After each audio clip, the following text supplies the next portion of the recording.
نبی کریم صلی اللہ علیہ وآلہ وسلم نے فرمایا، اس مومن کی مثال جو قرآن پڑھتا ہے ترنج کی سی ہے کہ اس کا مزہ بھی اچھا اور اس کی خوشبو بھی عمدہ ہے، اور وہ مومن جو نہیں پڑھتا کھجور کی طرح ہے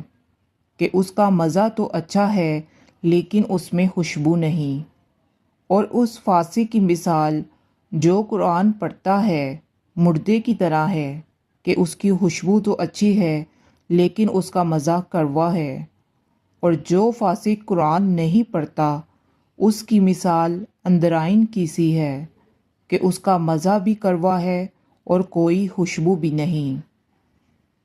حضرت ابو ہریرہ رضی اللہ تعالیٰ عنہ نے بیان کیا کہ میں نے نبی کریم صلی اللہ علیہ وآلہ وسلم سے سنا، آپ نے فرمایا کہ اللہ تعالیٰ فرماتا ہے کہ اس شخص سے حد سے تجاوز کرنے والا اور کون ہے جو میری مخلوق کی طرح مخلوق بناتا ہے، ذرا وہ چنے کا دانہ پیدا کر کے تو دیکھیں، یا گیہوں کا ایک دانہ یا جو کا ایک دانہ پیدا کر کے تو دیکھیں۔ حضرت عائشہ رضی اللہ تعالیٰ عنہ نے بیان کیا کہ رسول اللہ صلی اللہ علیہ وآلہ وسلم نے فرمایا، ان تصویروں کو بنانے والوں پر قیامت میں عذاب ہوگا،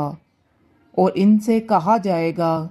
کہ تم نے جو بنایا ہے اسے زندہ بھی کر کے دکھاؤ۔